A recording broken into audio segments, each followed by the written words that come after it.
For a long time, I found it hard to say no, whether it is my personal life or my professional life or even small favors.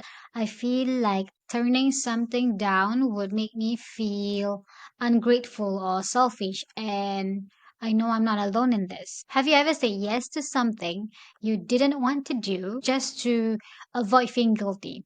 Have you ever taken on too much work, stretch yourself thin, and then sacrifice your own well being just because you don't want to displease other people? So if that is the case, this episode is for you. Let's dive into it. Before we dive into how to set boundaries, let's talk about how important setting boundaries are. So let's understand that boundaries are a way to protect our time, our energy, and our mental health. When we say yes to everything, we end up overcommitted, we end up being drained and maybe resentful to the work and then later on to ourselves. So when we have clear boundaries, we it frees our time for things that truly matter. Having boundaries is supposed to strengthen a relationship and not weaken it. Because if you think that saying no means that you are ruining the relationship, it actually isn't. It actually builds respect when it is done right. So boundaries are supposed to create mutual understanding and healthy expectations. Would you have someone to be honest with you or agreeing with you to do something that they actually don't want to do? You would prefer someone to be honest, right? So there's no guilty feeling going on between each other. So yesterday I was given two choice to conduct two modules that has got to do something with digital marketing. I was honored. Two modules, okay? That's a lot. And but I had to turn down one of them, and I said that wasn't in my element to share it. The other party said something that made me feel I did the right thing. So she said, "Well, Fitri, thank you for being honest." And that is such a nice thing to hear. Someone acknowledging that I have said no to the first module. And I was being honest. When we have to say no, it doesn't have to be rude or come off as rude or awkward or with guilty. There are so many ways to decline opportunities, work, favors, and whatnot. So here's two of the ways that I've been doing it. I want to share with you in this podcast. The first one is the no but method. So when I decline something, I give an alternative. An example is I can't take up this project right now, but I would love to help in the future. So that's allowing them to still come back to me in the future. It's not like a dead end or they cannot ask me anymore. They can ask me right after this, after that. Okay. And then this is something that I also saw my husband do it when we have to decline a salesperson where we were walking around like in expo and stuff like that. So for example, he'll say when someone steps up, they're trying to sell something. So he'll say, we are walking around, but where's your booth located? We'll visit. That's what he says. Which is a nice way to decline someone because initially, I was declining salesperson honest and directly. That is my second approach to how I want to decline things. I would just simply say no. No, thank you. I wouldn't even say thank you. I would just say no. But I think my husband comes from understanding that this person is also trying his best. It's his job to get people to come to their booth. He's giving effort. So to make him feel good, we say that okay, yeah, we're still walking right now, but where's your booth? We'll visit. The second one is being honest and direct approach. This is another one of my favorites. This is me declining and I don't offer any explanation. So it took me a while to get to do this because I'm someone who will simply like listen and stuff like that. Sometimes it has to be done to avoid any more conversation with the person, and that is not worth my time. So I do this when I'm with my kids. Self explanatory over there. Okay, you see me with my kids and then you wanna stop me to sell something. Okay. Next time. So I've been relentless with myself. I said no to myself. So you can actually practice this. I know I did.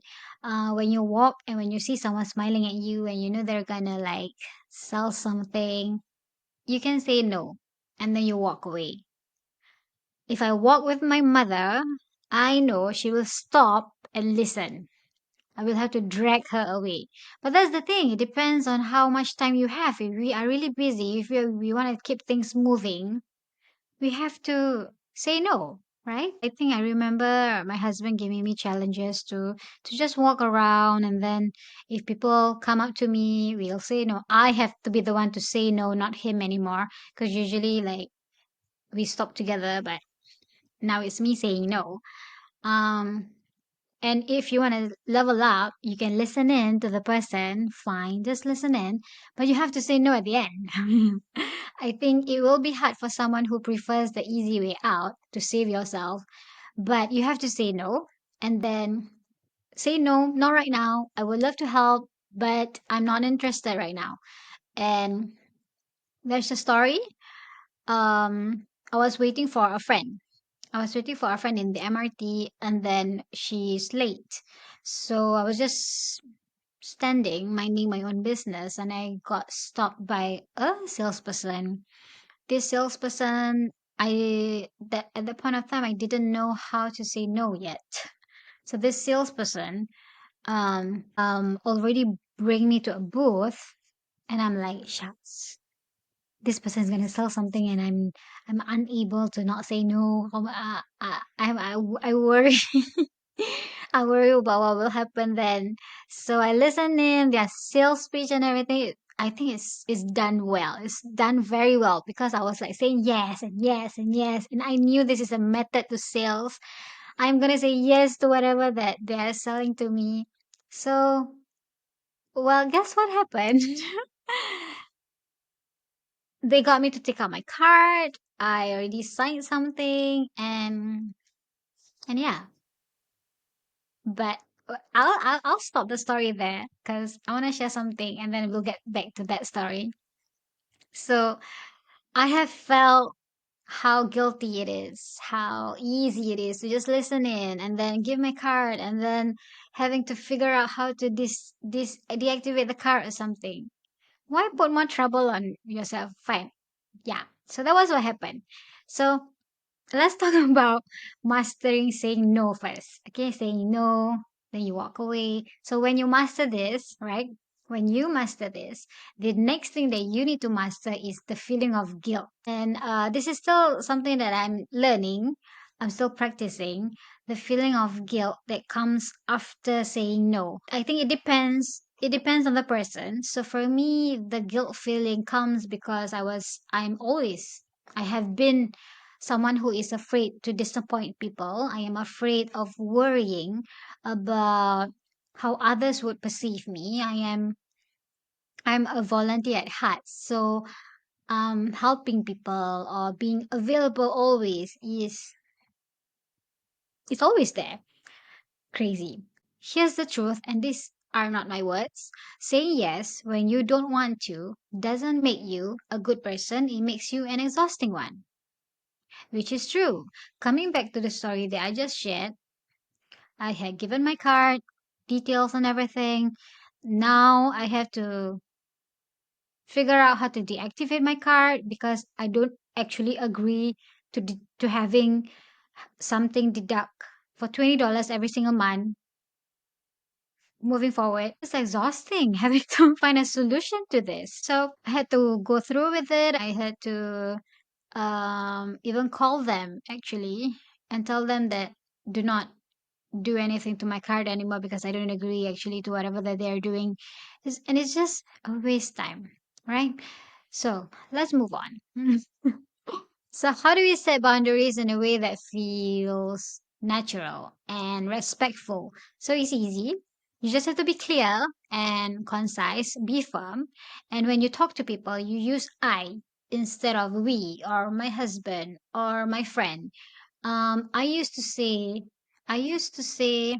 oh, I need to talk to my husband. But that's the thing. The person will always reply, oh, let's bring your husband in to the conversation. But I already know at the back of my head, my husband doesn't want to do it. So why am I using my husband when this is actually me that I can't do this with with the person. So you have to make it about your needs and not about other people's need. You don't want to trouble other people, and the person is talking to you. So stick to your decision and walk away. So at this point, how do I feel after I've set boundaries, after I've learned to say no? I definitely feel lighter. I feel more control of my time. I feel less stress. I don't have to figure out things after saying yes. I am more productive. I am purposeful of my time. I feel respected by people.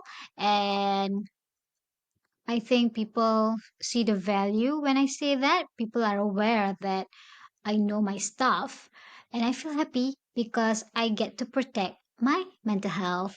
And I also realize that my time, my energy, my mental health, just it matters just as much as everyone else's. Okay? So the next time you feel you want to say yes to something, step back and remind yourself that saying no is saying yes to you.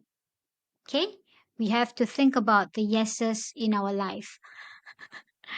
Um, and your future will thank you for it.